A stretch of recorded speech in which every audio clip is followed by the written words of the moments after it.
नमः संस्कृताय विद्यार्थियों, मैं पूर्णिमा शर्मा आज आपके लिए कक्षा एकादश की हिंदी पुस्तक के संस्कृत खंड से 10वां पाठ 10 सुभाष चंद्रा का वाचन और इसका हिंदी अनुवाद लेकर प्रस्तुत हुई हूँ। प्रारंभ करते हैं इस पाठ के वाचन के साथ साथ इसका हिंदी अनुवाद। सप्तनवत्युत्तर अष्टदशशततमे अब्दे 1897 जनवरी मासस्य त्रयोविंशति तिथौ श्री सुभाषा स्वजन्मना बंगभूमम् अलंचकार। सप्त कहते हैं 7 और नवति मतलब 90 और 7। देखिए यहाँ पे लिखा हुआ 97 और उत्तर मतलब बाद में। अष्टादश मतलब 18, अष्ट मतलब 8 और दश मतलब 10 और 8 18। तो 1897 यानी 1897 ईस्वी वर्ष में जनवरी महीने के त्रयोविंशति, त्रय मतलब 3 और विंशति मतलब 20, 3 और 20 23 तिथि को यानी 23 तारीख को श्री सुभाष ने अपने जन्म से बंगाल को सुशोभित किया, अर्थात श्री सुभाष का जन्म बंगाल में हुआ। अस्य पिता जानकीनाथ बसु राजकीय प्रांग विवाकः आसीत्। इनके पिता जानकीनाथ बसु राजकीय वकील थे यानी सरकारी वकील थे। सुभाषा बाल्यदेव बुद्धिमान, धीरा, साहसी, प्रतिभा संपन्नश्चासीत्। सुभाष बचपन से ही बुद्धिमान, धैर्यशाली, साहसी और प्रतिभा संपन्न थे। अयं कलिकाता नगर्यां शिक्षां प्राप्य सम्मानितां ICS परीक्षाम् उत्तीर्य अपि विदेशी शासनस्य भृत्यत्वं न स्वीकृतवान्। इन्होंने कलकत्ता नगरी से शिक्षा प्राप्त करके सम्मानित ICS परीक्षा उत्तीर्ण करने पर भी विदेशी शासन की नौकरी, भृत्य कहते हैं नौकरी को स्वीकार नहीं किया। आंग्ल शासकानां भारते नाधिकारा ते विदेशीयः कथमत्र शासनं कुर्वन्ति। अंग्रेजी शासन का भारत पर अधिकार नहीं है, ते विदेशीय वे विदेशी हैं, कथमत्र फिर यहाँ कैसे शासन कर रहे हैं। इति ऐसा चिंतापरोऽयं स्वप्रयत्नेन भारतवर्षस्य स्वातंत्र्यार्थं बहून् भारतीयान् स्वपक्षे अकरोत्। ऐसा सोचते हुए अपने प्रयत्न से भारतवर्ष की स्वतंत्रता की रक्षा के लिए बहुत से भारतीयों को स्वपक्षे अपने पक्ष में किया। एवं विधिभ्यः अस्य उग्र विचारेभ्यः भीताः आंग्ल शासकाः इमं पुनः पुनः कारागारे अक्षिपन्। इस तरीके से इनके उग्र विचारों से भीता मतलब डरे हुए अंग्रेजी शासकों ने इन्हें बार बार कारागारे जेल में अक्षिपन मतलब डाल दिया। परम वीरो अयम स्वातंत्र्यार्थम स्वप्रयासम नात्यजेत। परंतु इस वीर ने स्वतंत्रता के लिए अपने प्रयास को नहीं छोड़ा। सप्तत्रिंशदुत्तरै एकोनविंशतिशततमे 1937। सप्तत्रिंशद मतलब सप्त मतलब 7 और त्रिंशद मतलब 30। तो 7 और 3 30 कितने हो गए 37। देखिए लिखा हुआ है। और उत्तर एकोन यानी एक कम है किसमें, विंशति 20 में एक कम है यानी कि 19। शततमे 1937 1937 वर्षे त्रिपुरा कांग्रेस अधिवेशने अयं सर्वसम्मत्या सभापतिः वृत्तः। 1937 वर्ष में ईस्वी वर्ष में त्रिपुरा कांग्रेस अधिवेशन में इन्होंने सर्वसम्मति से ये सभापति चुने गए। अस्य सम्मानार्थ च 50 वृषभः युक्ते रथे अस्य शोभा यात्रा नागरिकैः संपादिता। और इनके सम्मान के लिए 50 बैलों से, वृषभ कहते हैं बैल को, 50 बैलों से युक्त रथे 50 बैलों से युक्त रथ की शोभा यात्रा नागरिकों के द्वारा संपादित निकाली गई। अर्थात जब ये सभापति चुने गए तो इनके सम्मान के लिए 50 बैलों से युक्त जो रथ यात्रा शोभा यात्रा थी रथ की, वो नागरिकों के द्वारा निकाली गई। अहिंसा मात्रेण स्वातंत्र्ये प्राप्तेः प्रयासा कल्पना मात्रमेव इति निश्चिन्ते सः क्रांतिपक्षम् अंगीकृतवान्। अहिंसा मात्र से, केवल अहिंसा के द्वारा स्वतंत्रता प्राप्ति करने का प्रयास केवल कल्पना मात्र है, अर्थात केवल सोच में ही है। इति ऐसा निश्चय करके उन्होंने क्रांति पक्ष को अंगीकृतवान मतलब स्वीकार किया। अस्य उग्र क्रांतेः भीताः आंग्लशासकाः पुनरिमं कलिकाता नगर्यां कारागारे अक्षिपन्।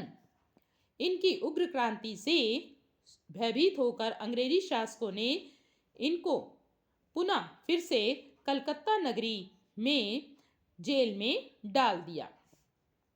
कष्टकरम इमं वृत्तांतं श्रुत्वा सुभाष अनुरक्तानां भारतीयानां हृदयं व्यदीरयत्।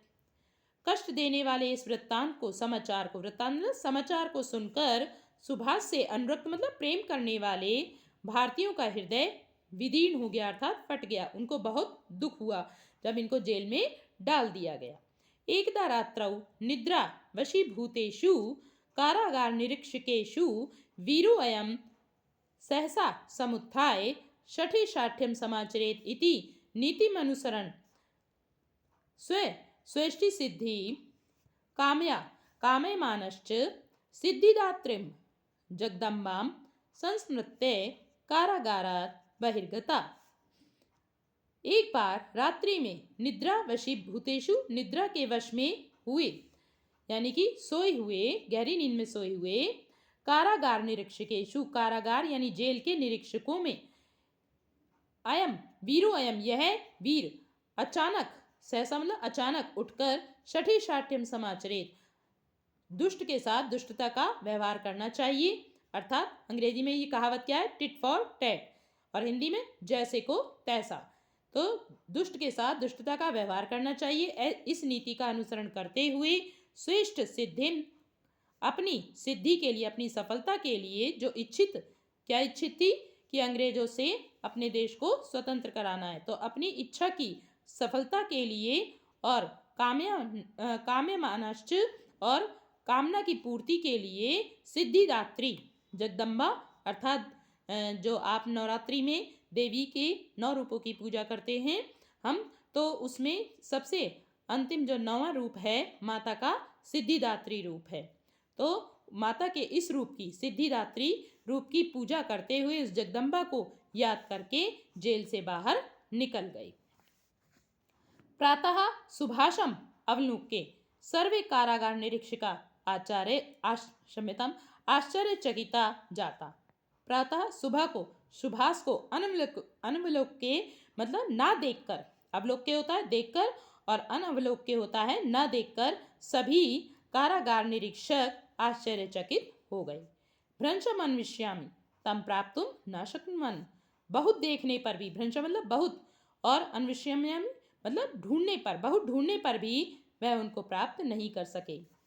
कारागारात् बहिर्गत्य सुभाषा वेश परिवर्तनम विधाय पुरुषपुर पेशावर, जो आज इसका नाम है पेशावर, नगरम अगच्छत। जेल से बाहर निकलकर सुभाष ने अपना वेश परिवर्तन करके पुरुषपुर अर्थात पेशावर नगर को चले गए। तत्र उत्तम चंद्र नामनः वणिजो गेहे कंचित कालम अवसत। वहाँ उत्तम चंद्र नाम के व्यापारी के घर में, गेहे मतलब घर में, कुछ समय तक निवास किया।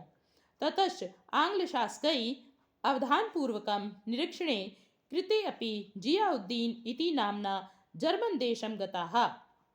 उसके बाद अंग्रेजी शासकों के द्वारा सावधानी पूर्वक निरीक्षण करने पर भी जियाउद्दीन इस नाम से जर्मन देश को चले गए।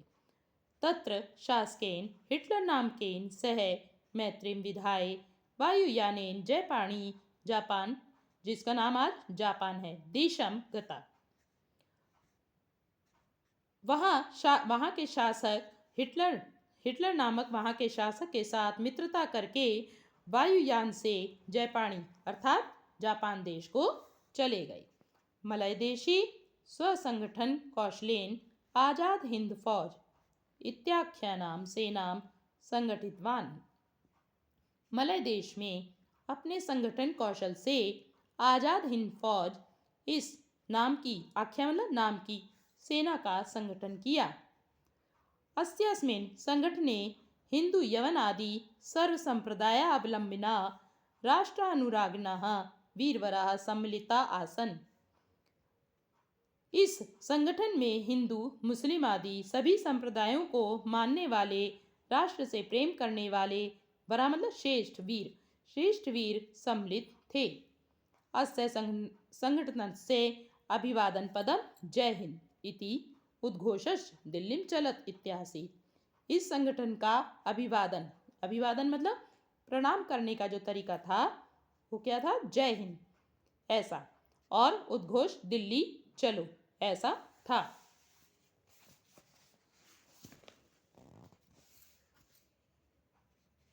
यूयं मह्यं रक्तम अर्पयत, तुम मुझे खून दो। अहम युष्मभ्यं स्वतंत्रतां दास्यामि, मैं तुम्हें आज़ादी दूंगा, स्वतंत्रता दूंगा। इति रोमांचकराः शब्द समूह सुभाषस्य मुखात् येनापि श्रुतः सः त्वरितमेव तेन सह स्वतंत्र संग्रामे सैनिक रूपेण अवतीर्ण। इस रोमांचकारी शब्द समूह को सुभाष के मुख से जिस किसी ने भी सुना वह त्वरित मतलब शीघ्र ही उनके साथ स्वतंत्रता संग्राम में सैनिक के रूप में उतर गया। तस्मिन्नेव समये ब्रह्मदेश निवासिनी भी नारी भी स्वभूषणैः सह सौभाग्य सूचकानि स्वर्ण सूत्राण्यपि सुभाष चरणयों अर्पितानि। उसी समय ब्रह्मदेश की निवासी नारियों ने भी अपने आभूषणों के साथ अपने सौभाग्य के सूचक स्वर्ण सोने के मंगलसूत्र को भी सुभाष के चरणों में अर्पित कर दिया। दिल्लीं चलत, दिल्ली नाति दूरे वर्तते, दिल्ली चलो, दिल्ली अधिक दूर नहीं है। इत्येते इस सुभाषस्य प्रोत्साहवचनैः सैनिकाः दिल्ली प्रति प्रस्थिता। सुभाष के इस प्रोत्साहन से भरे हुए वचनों से सैनिकों ने दिल्ली की ओर प्रस्थान किया। एतदन्तरे एव दुर्भाग्यवशात् जयपाणी देशस्य पराजयात् सुभाषस्य सर्वे सैनिकाः आंग्लशासकैः बंदीकृता। इसके बाद दुर्भाग्यवश जयपाणी देश यानी जापान देश की पराजय होने से सुभाष के सभी सैनिक अंग्रेजी शासकों के द्वारा बंदी बना लिए गए। अस्य वीरवरस्य स्वातंत्र्य प्राप्ते कामना 1749 अब्दे अगस्त मासस्य 15 तिथौ पूर्णा जाता। इस श्रेष्ठ वीर की स्वतंत्रता प्राप्ति की कामना 17 सप्त मतलब 7 और 44 मतलब 40, 7 और 40 47, देखिए लिखा हुआ है। और उत्तरे एकोनविंशति अभी पीछे भी हमने आपको बताया था। एकोनविंशति क्या होता है, एक कम हो 20 में अर्थात 19। तो 1947 ईस्वी वर्ष में अगस्त माह के पंचदश मतलब 5 मतलब 5 और 10 मतलब 10, तो 5 और 10 15 अगस्त को पूर्ण हुई। अद्यास्माकं मध्ये अनुपस्थितो अपि सुभाषः कीर्तियस्य स जीवति इत्युक्तया सदैव अमरः इति सुनिश्चितम्। आज हमारे बीच अनुपस्थित होने पर भी सुभाष कीर्तियस्य स जीवति, वह अपनी कीर्ति से यानी यश रूपी शरीर से जीवित हैं। इत्युक्तया इस प्रकार सदैव अमरः, इस प्रकार वह सदैव के लिए अमर हैं। इति सुनिश्चितम, यह निश्चित है। आज के लिए इतना ही। अगली वीडियो में हम आपसे अगले पाठ के साथ फिर मिलेंगे। धन्यवाद।